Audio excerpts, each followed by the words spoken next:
Om Sai Ram, Chapter 21, Stories of V.H. Thakur, Anantrao Patankar, and Pandarpur Pleader.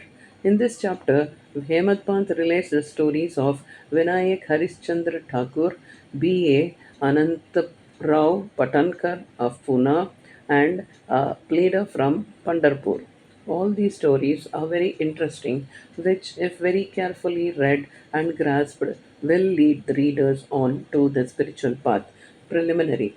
It is the general rule that it is our good luck in the form of accumulation of merits of past births that enables us to seek the company of saints and benefit thereby.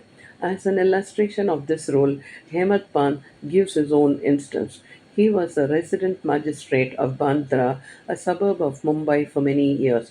A famous Mohammedan saint named Pir Maulana was living there, and many Hindus, Parsis, and many others who followed different religion used to go to him and take his darshan. His Mujawar, by name Yunus, pressed Hemant Pan many a time for going to see him, but for one reason or the other, he was not able to see him. After many years, his turn came and he was called to Shirdi, where he was permanently enrolled in Sai Baba's Darbar. Unfortunate fellows do not get such contact of the saints. It's only the fortunate ones that get it. Institution of saints. There have been institution of saints in this world from time immemorial. Various saints appear themselves in various places to carry out the missions allotted to them, but though they work in different places, they are, as it is, one. They work in union under the common authority of the Almighty Lord and know fully well what each of them is doing in his place and supplement his work where necessary. An instance illustrating this is given below. Mr. Thakur. Mr. V.H. Thakur, B.A., was a clerk in the revenue department. He once came to a town named Badgaon near Belgaon, South Mysore country, along with a survey party. There he saw a Canara saint, Appa, and bowed before him. The saint was explaining a portion from the book Vichar Sagar of Nishchal Das, a standard work on Vedanta, to the audience.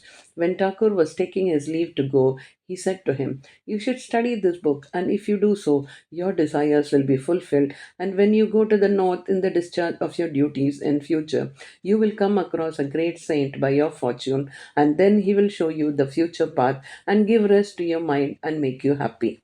Then he was transferred to Junnar, where he had to go by crossing Nane Ghat. This ghat was very steep and difficult, and no other conveyance other than a buffalo was of use in crossing it. So he had to take a buffalo ride through the ghat, which was much inconvenient to him. Thence he was transferred on promotion to Kalyan, and there he got acquainted with Nana Sahib Chandorkar. He heard much about Sai Baba from him and wished to see him. Next day, Nana Sahib had to go to Shirdi, and he asked Thakur to accompany him.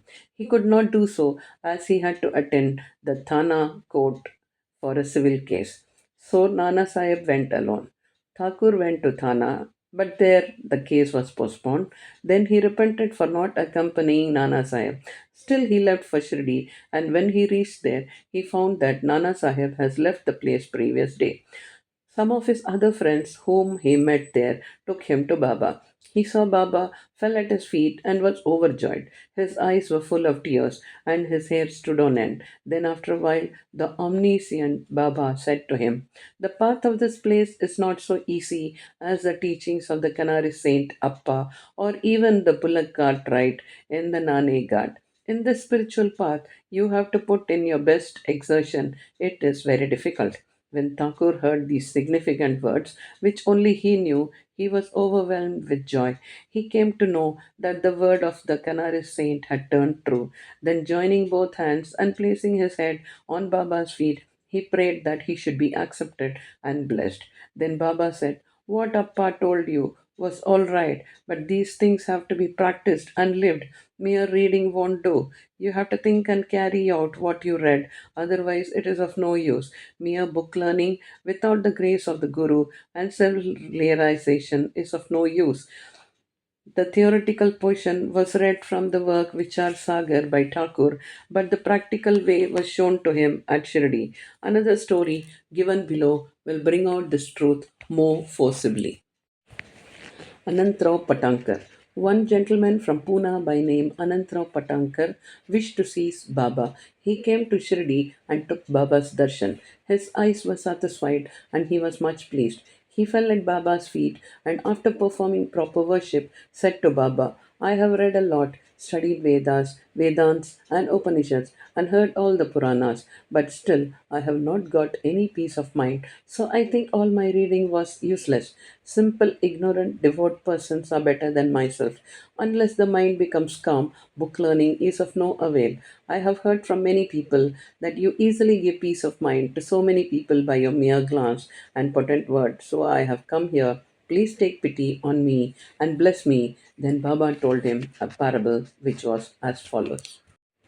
Parable of nine balls of stool, Navavida Bhakti.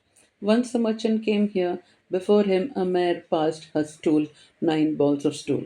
The merchant, intent on his quest, spread the end of his dotar and gathered all the nine balls in it, and thus he got concentration, that is, peace of mind.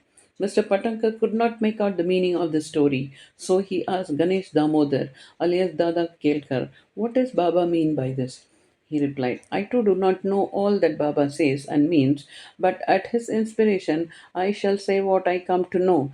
The mare is God's grace, and the nine balls excreted are the nine forms or types of bhakti, that is, Shravan, hearing, Kirtan, praying, Smaran, remembering, Pada Sevan, resorting to the feet, Archan, worship, Namaskar, bowing, Dasya, service, Sakyam, friendship, Atmanivedan, surrender of the self.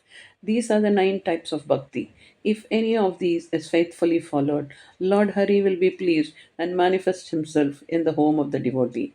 All the sadhanas, that is japa, vocal worship, tapa, penance, yoga practice, and studying the scriptures and expounding them are quite useless unless they are accompanied by bhakti, that is devotion. Knowledge of the Vedas or fame as a great dhyani and mere formal bhajan are of no avail. What is wanted is fully devotion. Consider yourself as a merchant or seeker after the truth, and be anxious and eager like him to collect and cultivate the nine types of devotion. Then you will attain stability and peace of mind. Next day, when Patankar went to Baba for salutation, he was asked whether he collected the nine balls of stool. Then he said that he, being a poor fellow, should first be graced by Baba and he would be able to collect them. Then Baba blessed and comforted him, saying that he would attain peace and welfare. After hearing this, Patankar became overjoyed and happy. The Pandharpur Pleader. We shall close this chapter with a short story showing Baba's omniscience and his using it for correcting people and setting them on the right path. Once a pleader from Pandharpur came to Shirdi, went to the masjid, saw Sai Baba, fell at his feet, and without being asked, offered some dakshina and sat in the corner, eager to hear the talk that was going on. Then Baba turned his face towards him and said, how cunning the people are! They fall at the feet, offer dakshina, but abuse behind me. Is it not amazing? This cap fitted the pleader, and he had to wear it. None understood the remark. The pleader grasped it, but kept silent. When they returned to the Vada, the pleader said to Kaka Sahib Dikshit, what Baba remarked was perfectly right.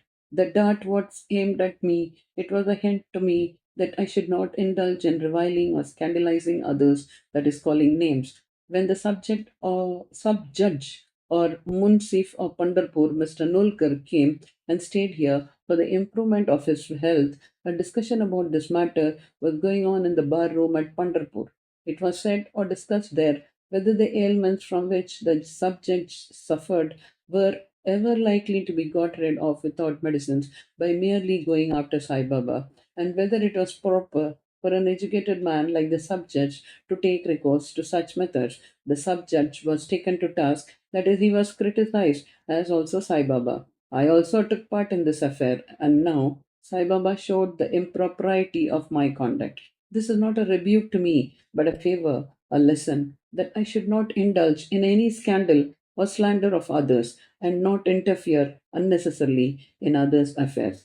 Shirdi is about 50 course. That is, one course is equal to 3 miles, which is 4.8 kilometers from Pandarpur. And still, Baba, by his omniscience, knew what transpired there in the bar room. The intervening places, rivers, jungles, and mountains were of no bar to his all perceiving sight, and he could see or read the heart of all, and there was nothing secret or veiled from him. Everything far and near was open and clear to him, as broad as daylight. Let a man be far or near, he cannot avoid the all pervading gaze of Sai Baba. From this incident, the pleader took the lesson that he should never speak ill of others or unnecessarily criticize. Thus, his evil tendency was completely got rid of, and he was set on the right path. Though the story refers to a pleader, still it is applicable to all. All should therefore take this lesson to heart and benefit thereby. Sai Baba's greatness is unfathomable, so are his wonderful Leelas. His life is also such, for he is Parabrahma incarnate. Bow to Sri Sai. Peace be to all.